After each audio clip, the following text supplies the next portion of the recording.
Hello and welcome to the All Round Coaching podcast, episode number 25.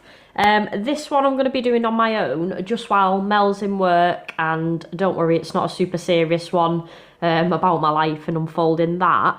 It's just a bite-sized one, a little nugget of information that I wanted to go over, and I think approaching Christmas and then going into January, a lot of people get desperate in this time.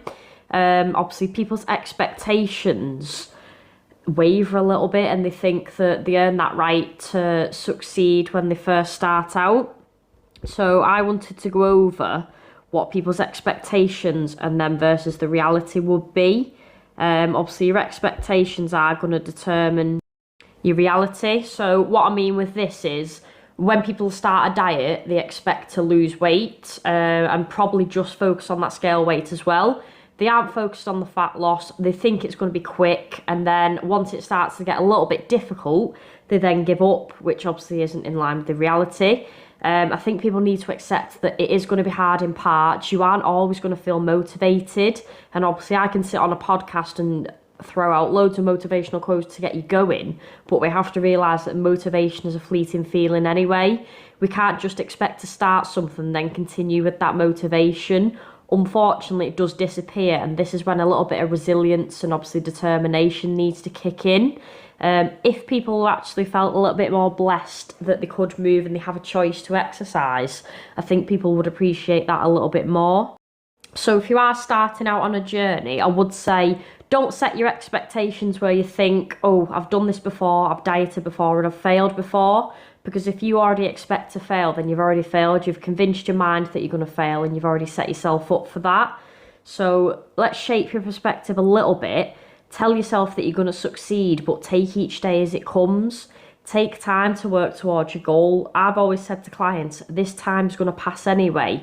So the actions that you do now are going to lead there. It doesn't need to be done in obviously 4, 8 or 6 weeks. Think of it as the rest of your life. And I know that can be daunting at times. But if you focus on what you're doing each day, you are going to achieve your goals because you're focusing on them actions. So if we reshape and reframe that a little bit, then you are going to succeed and you will get your goals. What they seem to do is they think that, oh, it's going to be hard, it's going to be difficult. And obviously a recent post that I put out was just in line with what I used to do. Like dieting for me was so extreme. I would remove foods, I'd replace meals with shakes, I wouldn't actually eat solid meals, and it was miserable. It was so hard to stick to and I couldn't stick to it. I didn't get any results from it and I just ended up yo-yoing back up and down, so it wasn't sustainable. And this is the message that I want to get across, because obviously we aren't looking for the quickest way to achieve goals. And I know social media does advocate this and they always say this is the quickest way, or do this and you'll get to this. Obviously your mindset of your diet is going to play a huge role.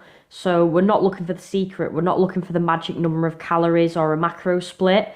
Now, I know initially, especially females, when they first start out, they have that magic number of 1,200 calories in place.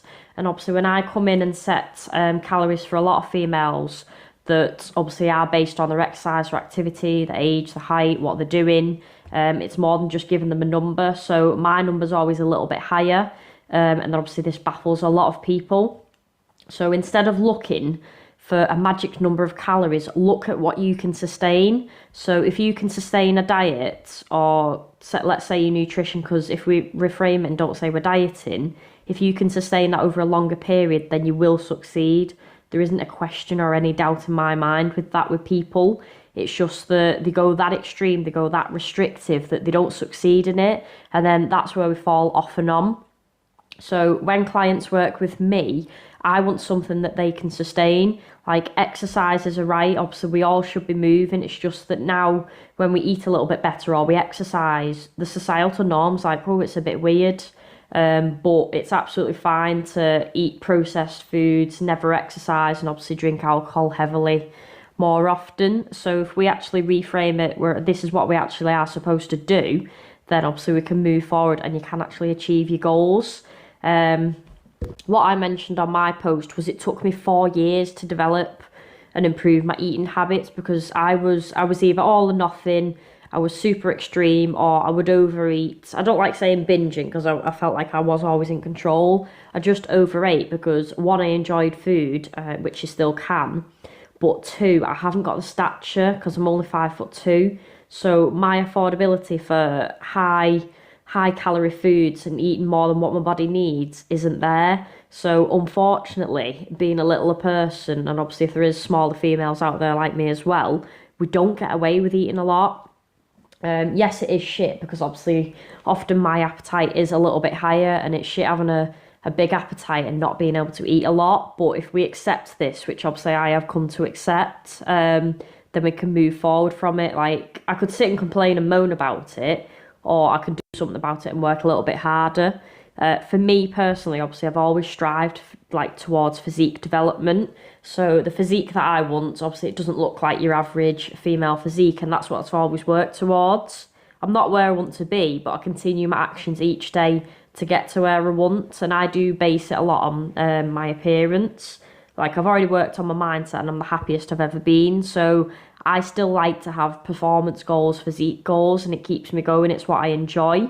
So I'd never say to anyone, oh, start and love the process. Like, there is going to be parts of it that you aren't going to love. I think the fact that I actually enjoy training, not that it makes it a little bit easier, but I'm not working against myself. Obviously, I'm working towards something that I want to do, and it's for me. So I think if clients and anyone out there, if they look at things that they actually enjoy doing, but reframe your mindset that it is probably going to take a little bit longer and how you actually view it, then you'll probably succeed that little bit more. Don't go in with being super restrictive and thinking that it has to be miserable, you're not going to be able to do it, and it's going to be the quickest thing that you ever do. You need to be a bit more realistic and think, right, do you know what? It's probably going to take a little bit longer. I'm going to have to work a little bit harder, but as long as I'm consistent, I'm going to get there.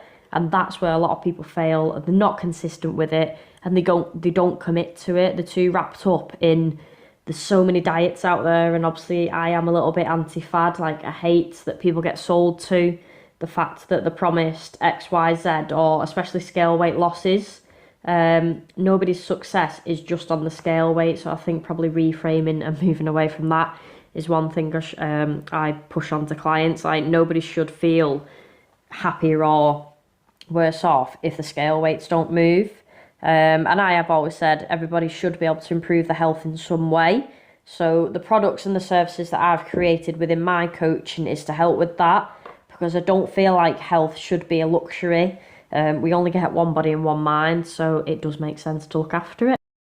So I will wrap it up there, but if you take anything away today, just think about the expectations that you're putting on yourself and what you actually want to achieve. Set yourself up for success by thinking that you are actually going to win, and it does help a little bit more. Like, I am a big advocate on your mindset does matter. If you tell yourself you've failed, you've already failed because you've told yourself that and you've convinced yourself. So if anyone does have any questions or they do need a little bit of help and guidance, they can drop me a message. All details of coaching are on the website as well, and obviously the podcasts are the free information that I like to put out for people, and sometimes obviously my own perspective in life as well. So thank you for listening. I will be back next week with Mel, and we'll be getting guest Pauline on here as well, to go over her life, obviously at a more mature age, I won't say older. It's nice to have an insight of them, her versus a friend, so I am excited to get Pauline on. Thank you for listening.